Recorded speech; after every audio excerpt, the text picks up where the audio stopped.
Bago na ba yung lifestyle natin? Naglalakad na po ako ng umaga at saka hapon. Opo. Tapos yung sa pagkain natin. Sa pagkain, pinamihan ko na po yung kain. Opo, kailangan po muna natin ano, di ba? Sabi ko tayo nung nakaraan. Pero ngayon, anong na-oobserbahan nyo sa kanya? Hindi malakas.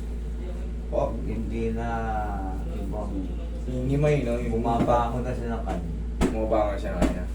Thank you, Lord, syempre. Tapos, ma'am, yun nga, ibibilin ko lang ulit. Kailangan muna tayo mag-rebuild ng ano, ha? Kasi lupay-pay lahat ng ano niya eh. Nakita nyo, di ba, tinuro ko sa'yo? Parang, pag ginanyan mo, hindi matigas to eh. Talagang parang balat lang na nakapatong. Makalugan.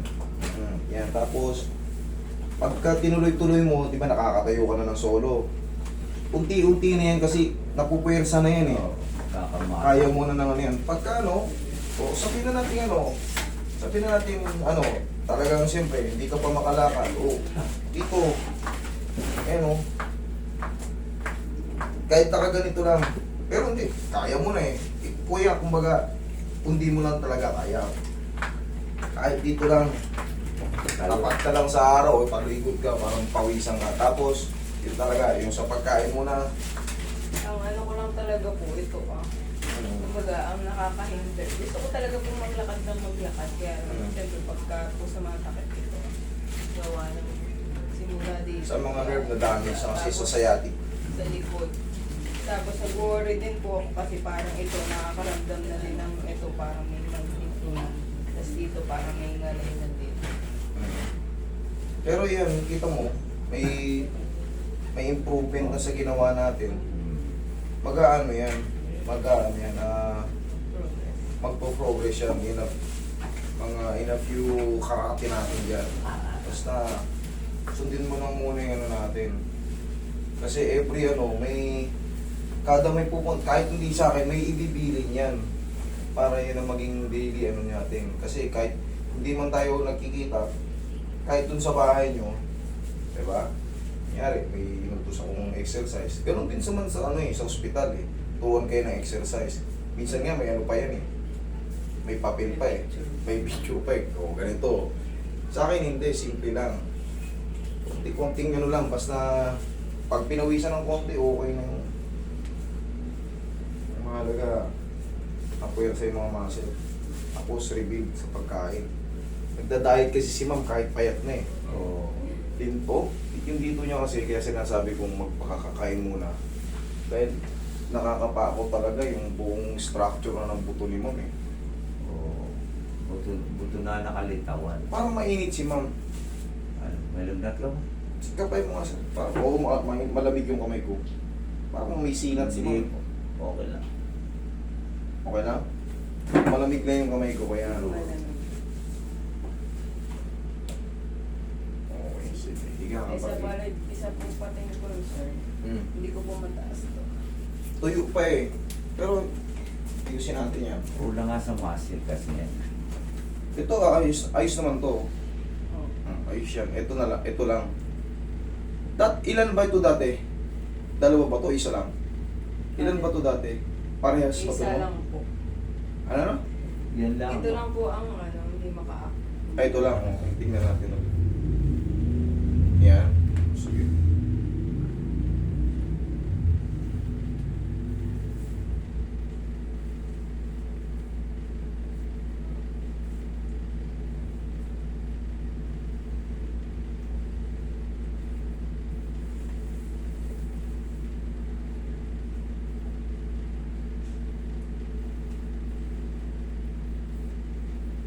Relax na.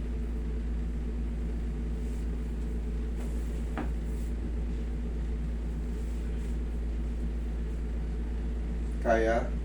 Gaya. Kaya?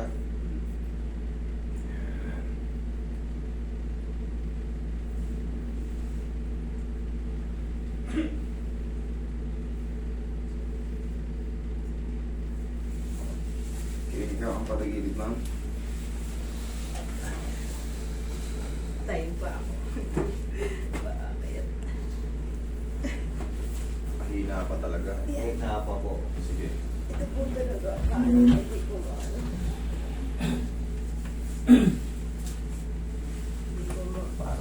dapat nakasan ng kain. Pag ano muna. Tsaka na yung ano, yung pag malusog ka na. Kung malusog Tsaka ka na mag-diet. Kaya nga po nakasisira rin yan. Sa ngayon, dapat kain lang ng kain. Malasog.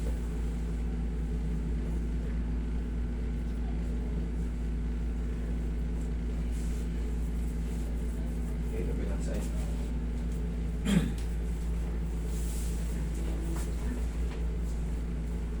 O-obserbahan nyo sa susunod, titigas na yan. Pagka palagi na siyang tumatayo. Kasi nakakaya niya ng tumayo mag-isa. Sige lang, taste lang muna. Saka nakalalakad na po. Nakakala. Sabi ko kasi sa sobrang sakit na agaw ako nakahiga. Noon. Pero napapansin mo ngayon, no? Kumbaga, may pain siya pero bearable na. Kumbaga, kaya nyo na mag-stand. Kasi pag hindi mo ito pinaayos, yung sinasabi mo palagi ka nakahiga, wala na, dire-diretso na yun. Kasi, ano na eh, kakasanayan mo na. Saka, Kaya po sabi ko eh.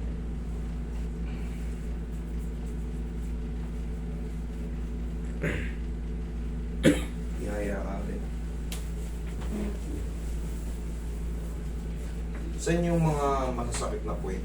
Sabihin Dito mo. po. Sa hita. Sa singit. Sa Sa singit. hita. Sa likod ng hita. Sa tuhod.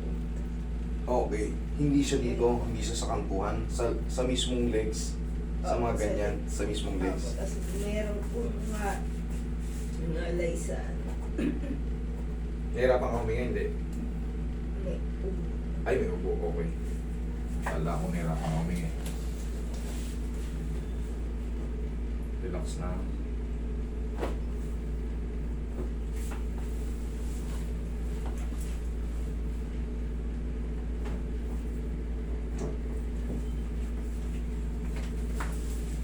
Mawawala na yan pagka ano. Ito ka lang. Mas madali kasing ayusin eh, yung mga ganito sa mga muscle. Kumpara sa mga lumbar, sa sakit ng ano, parang pinaka-ball joint ng singit natin, mas mahirap ayusin yan. Pero pag nandito na sa mga laman-laman, minsan yan, nare-relieve. Pagka hinahaplos natin yan, pag sa mga ngimay-ngimay lang sa muscle, mas madali kumpara sa mga joint talaga, lalo sa lumbar. Kasi kadalasan ang pinagmumula ng ano, sa lumbar talaga. Pero kung wala nang masakit sa lumbar, nandito na sa mga ganto-ganto, tingin ko naman parang mas madali na. Kung para sa akin ha. Oo. Relax na.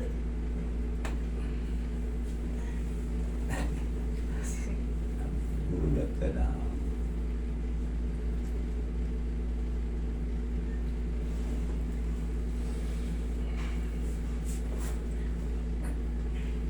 Di, sakit ba tuhod mo? Hindi naman. Masakit. Tuhod mo? Sa kabila, hindi naman to. O konti lang. Ang ano lang po dito, parang medyo may Pagod siya. ngalay na dito. Tapos dito. Nahahawa na. Ewan ko kung ano. Hindi, kasi nga, nawawala nga yung mga laman niya. Parang ano yan. Siyempre pagka lumalo, pagka ano, manghihina yan. Tapos pag pinagod mo yan, mabilis siyang mapagod. Magre-react ka agad. Dapa kayo, ma'am. Kung walang muscle, talagang gano'n ang uuwi yan. Pagka-muscle mo, titigas ka na. Yun talaga.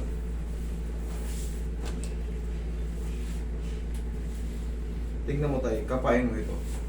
Tignan mo naman kung paano. Kapayin mo yung likod niya. Butunan. Buto na. Kaya nga sabi ko nga, rebuild niya muna yun. Diba? Paano mo i-align ka agad yan kung buto ka? Kaya nga, grabe iingat ko sa ganito. Diba? Naramdaman nyo na tayo ngayon. Talagang nakadikit na yung ano. Wala talagang ano. Butunan talaga. Ayan, gitara talaga eh. Yung iba dito lang. Pero ito hanggang likod, dapat yan. Kahit pa paano, may May laman-laman. laman-laman.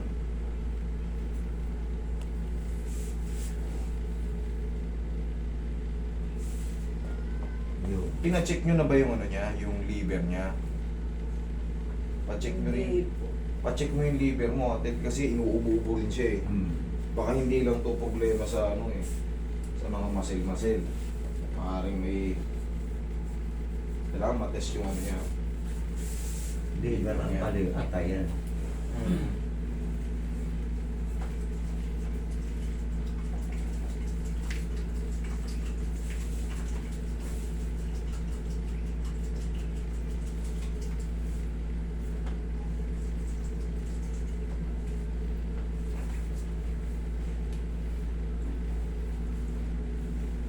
Uy, tsaka sa babaw.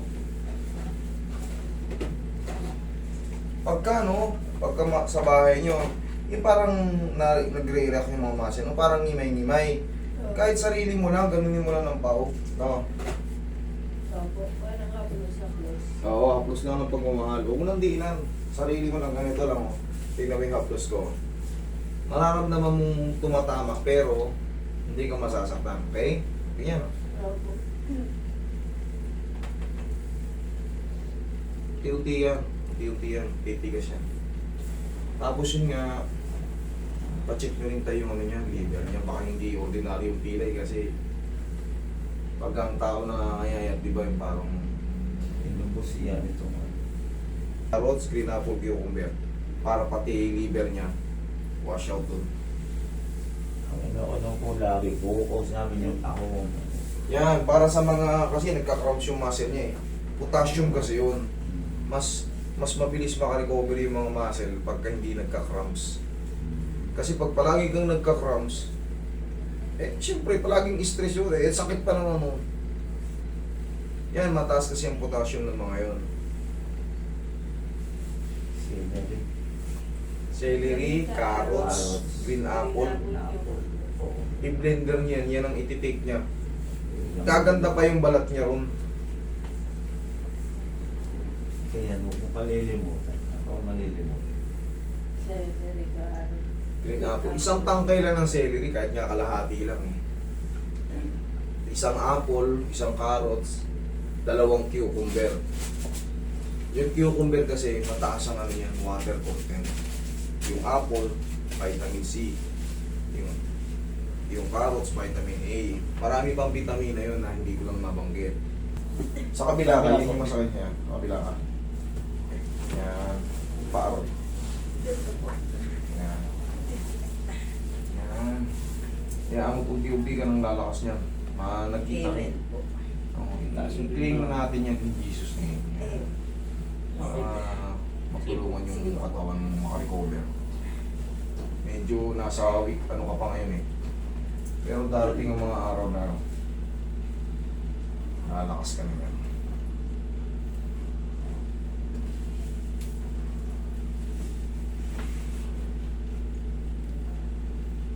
May mga tinitake na ba siyang vitamins? Mga ganun. Wala pa naman. Meron. Okay, sige. Inhale. Exhale.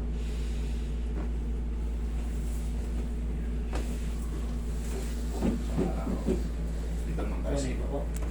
Diyan ka lang.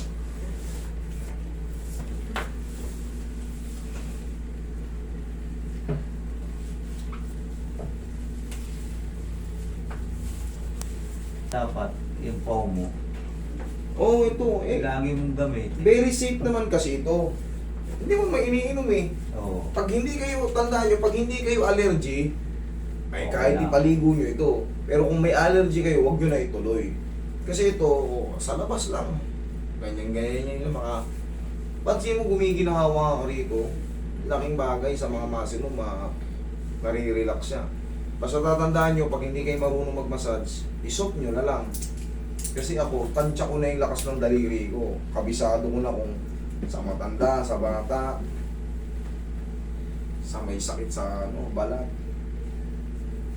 Kumbaga, siyempre inaaral ko to eh. Alam ko na hindi, yung presyo na ibibigay ko sa taong. Tingnan mo kahit dinidilan ko pero hindi siya umaaray. Saktong ano lang yan. Pag umaray siya, a-adjust ko. Pero hindi mo siya umaaray, sakto lang yan. Hindi ko alam po kung pagpamasahe dati. Hindi ka rin papamasahe dati. Ngayon lang, sa akin lang. Kasi nasasaktan ako pagka nagpamasahe na po, kaya nung nasasaktan, Nasasaktan kaya, ka. Tinigil kaya mo. hindi ko na inuulit. O kita mo yan, o kita mo, nalalaman. Kumbaga, na-massage yung buong katawan mo. Narinig ba ng maray? Tay, yun lang muna. Ito, malaking bagay na yung mga ganyan. Alignment. Yung mga tumutunog dyan, yung iba kasi akala nila walang purpose yan. Meron yan. Maniwala kayo, meron yan. Masakit ang balaka mo, hindi mo na ibalik yan. Subukan mo humiga. Sakit. May nakakalsum, parang may nakatusok na kutsilyo dyan. Hindi ko na. Okay na. Hindi, dito naman sa... Ay, sabi niya, walang nangyayari. Sakit rin ganyan. Nung nagte-therapy, Oo. sinabi ng therapy. Hindi siya may sabi, back to zero. Kasi nakaka-relief naman yung kaya hindi walang pag. Sige, sabay-sabay na rin yung ano. Basta sir, 1 linggo o 2 linggo, pasyal kayo sa akin. Kahit anong araw. Huwag lang Sabado, Linggo. Sa susunod na buwan pa ako magpapalit ng Sabado eh. Kasi may pasok pa yan ako eh. Sige po, magpapa-schedule. O kahit mga 2 weeks eh, bugbugin nyo muna siya ng kain. Oo. Pero kung may sumakit talaga, kunyari, nagkamali ka ng lakad, dalhin nyo rito. Pero kung walang masakit, Diretso. Kain lang muna, ha? Exercise kain. oo, yun lang muna. Palakas ka. Sabi niya, Yung bantay, yung gamit kita. ako Si tatay ang pangalawa. Tatay mo pala. Sige.